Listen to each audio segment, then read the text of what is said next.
Dan saya mendapat kiriman hari ini agak melegakan untuk pengguna RON 97. Harga minyak untuk RON 97 turun 10 sen. Daripada RM3.95 kepada RM3.85 seliter. Mulai tengah malam ini, saudara. Sementara itu, harga RON 95 dan diesel kekal. RON 95 kekal RM2.05 serta diesel RM2.15. Sedangkan koreksi sedang dikaji oleh Kementerian Kewangan untuk melihat bagaimanakah caranya untuk mengurangkan harga minyak. Sebab kalau harga minyak naik, tentulah ia akan membebankan rakyat.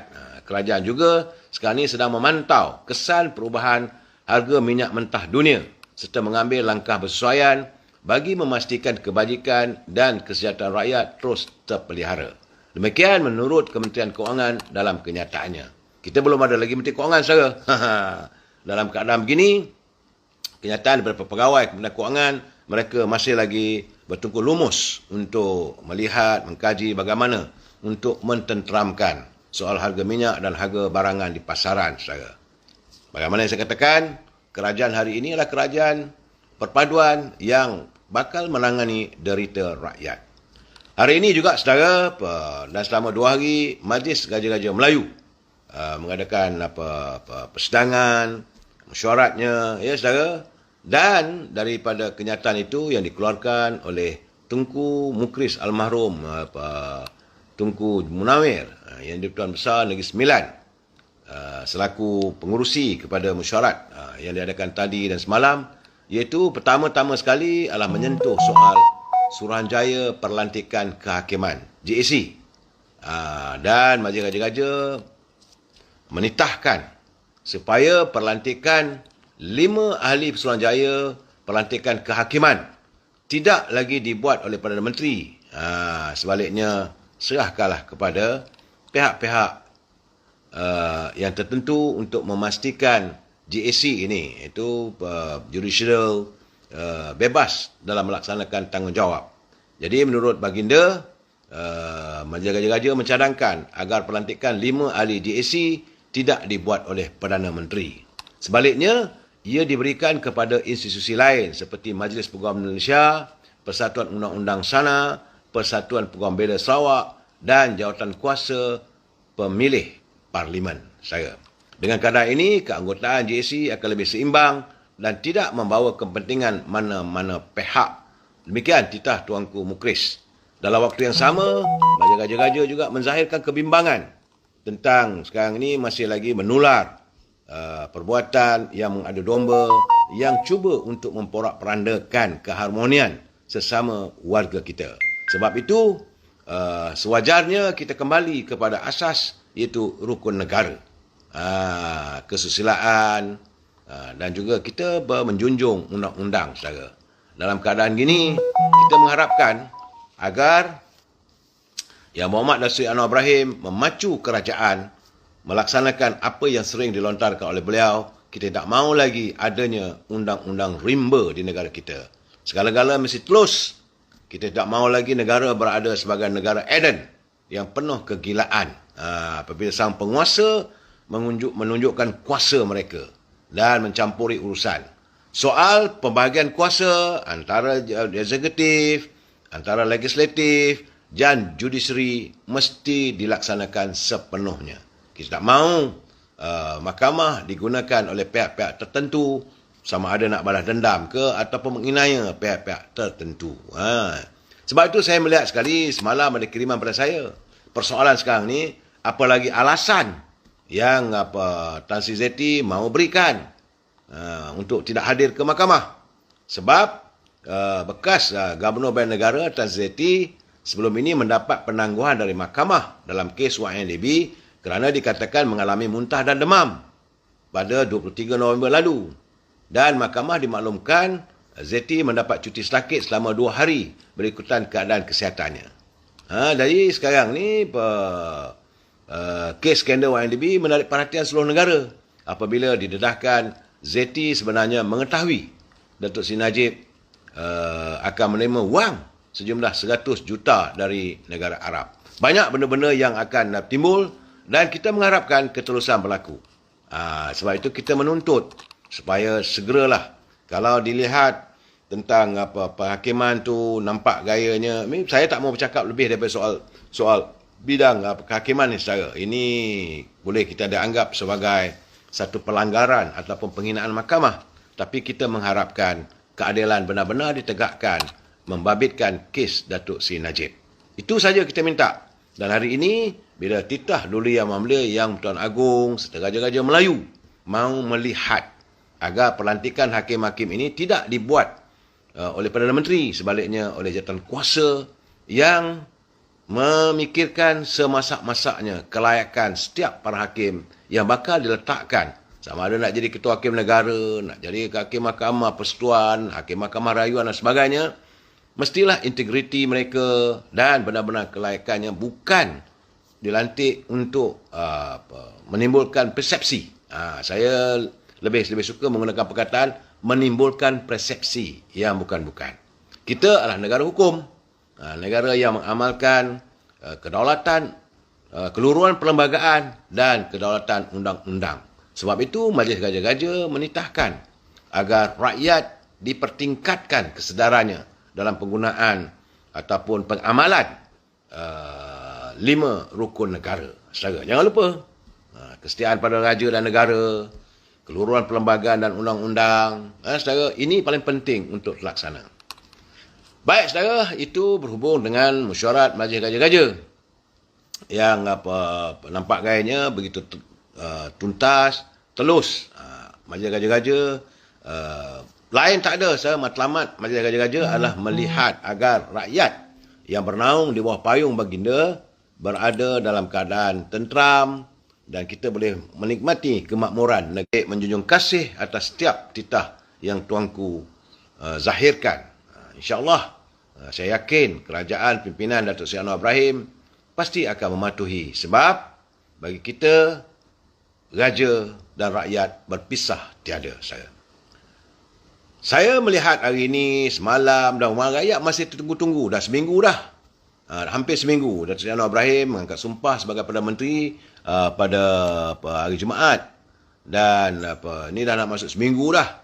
Kita menanti-nantikan penubuhan kabinet, iaitu anggota Jemaah Menteri yang bakal dilantik oleh Datuk Seri Anwar Ibrahim. Saya bercadang ingatkan hari ini pelantikannya. Jadi malam ini sepatutnya saya nak mengulas kementerian-kementerian dan menteri-menteri yang dilantik.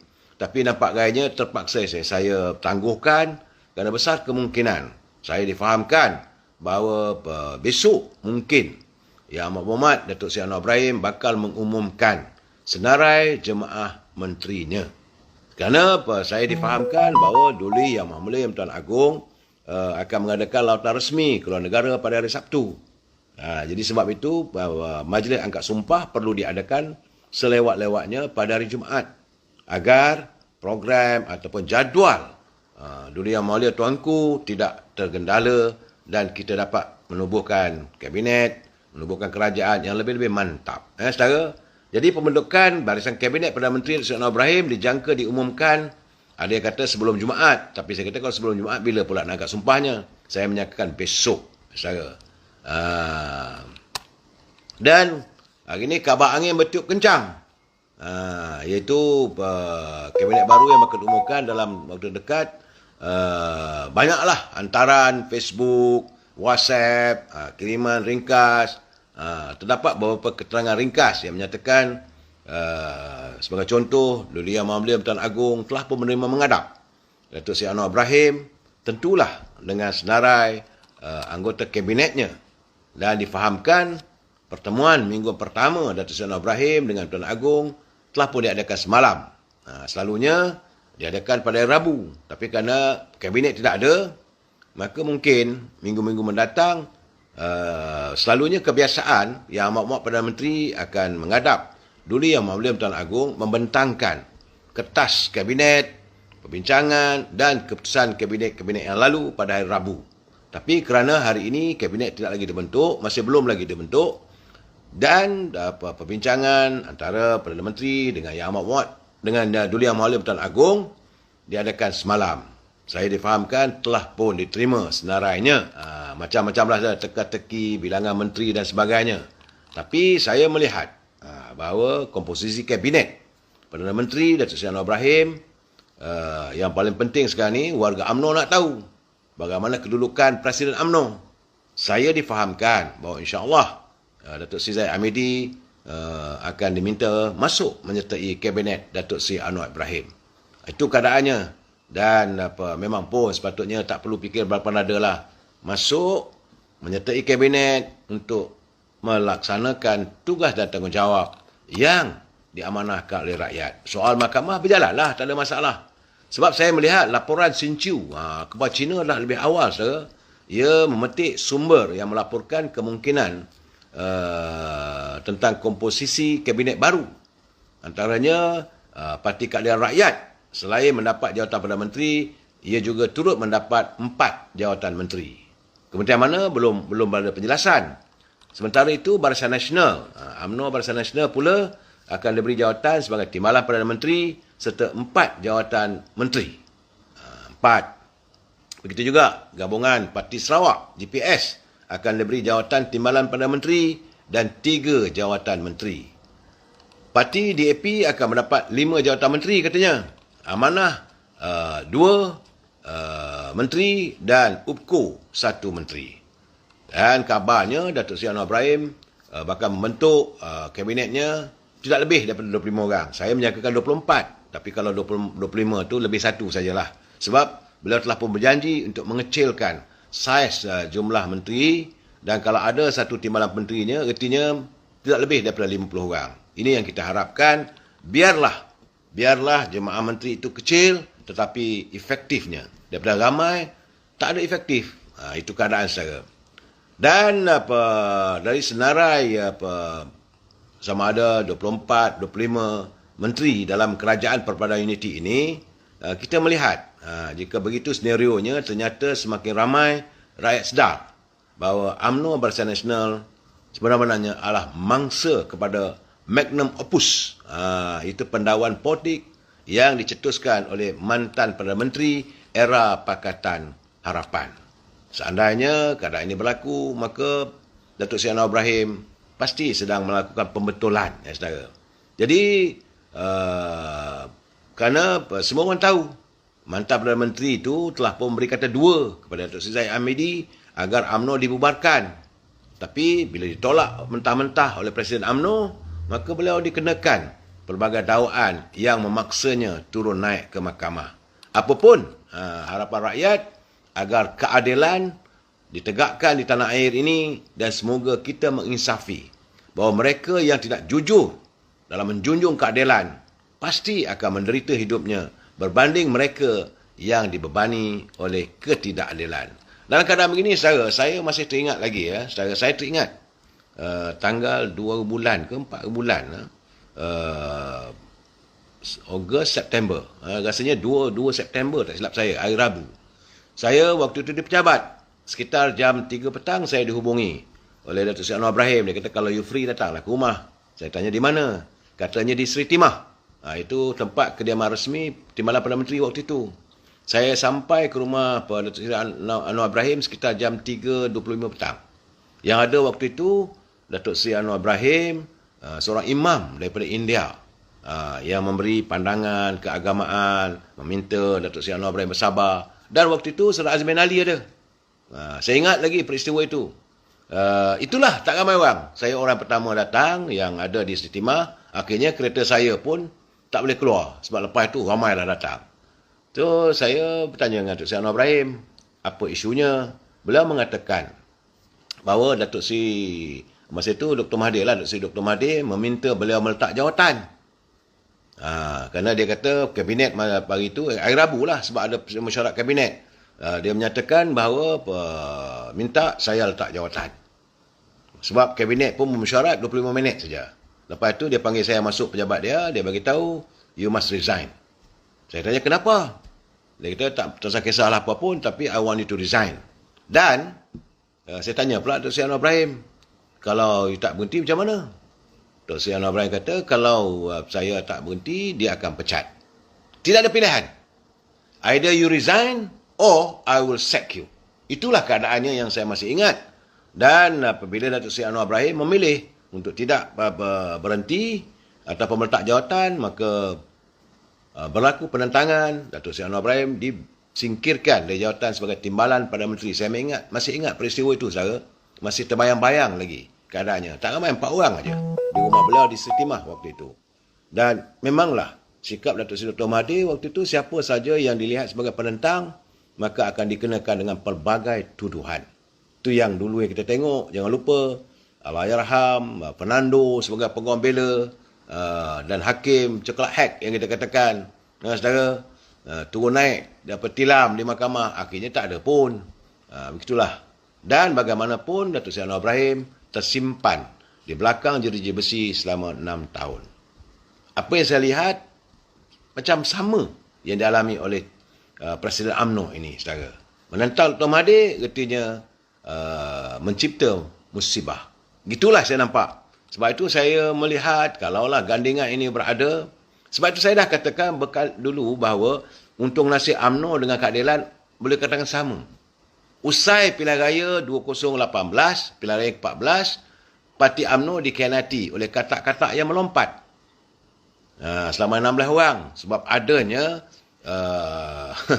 ini dikatakan boy, broker of the year, yang menjaja janji supaya ahli-ahli parlimen daripada UMNO ni menyeberang masuk PBM.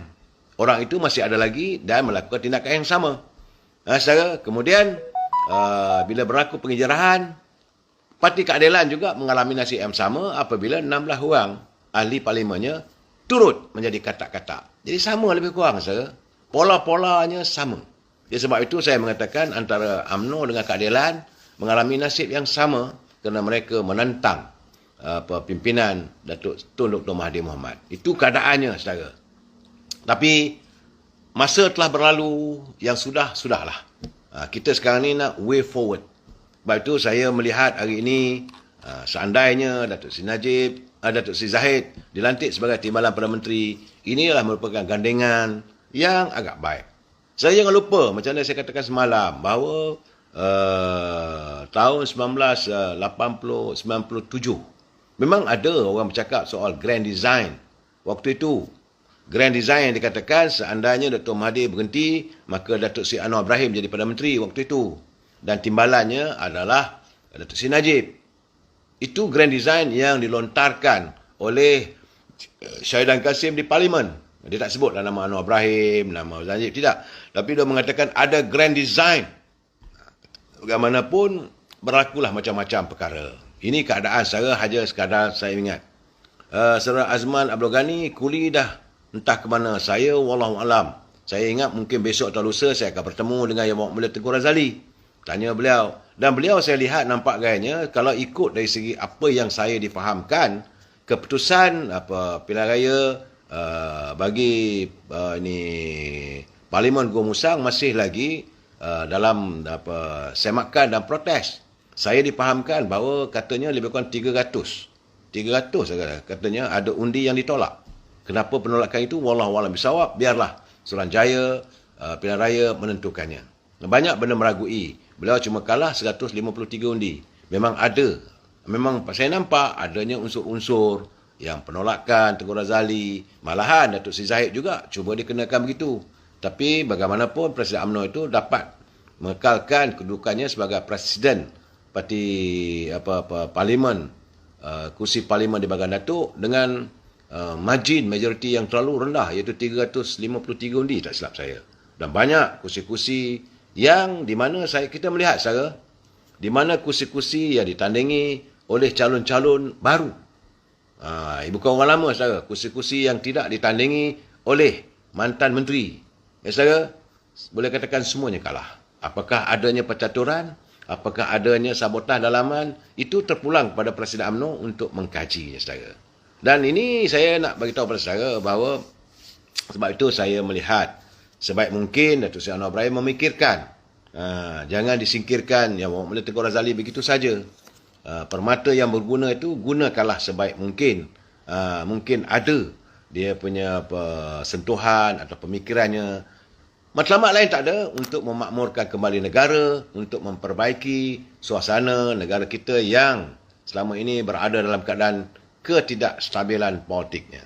Ini keadaan saya.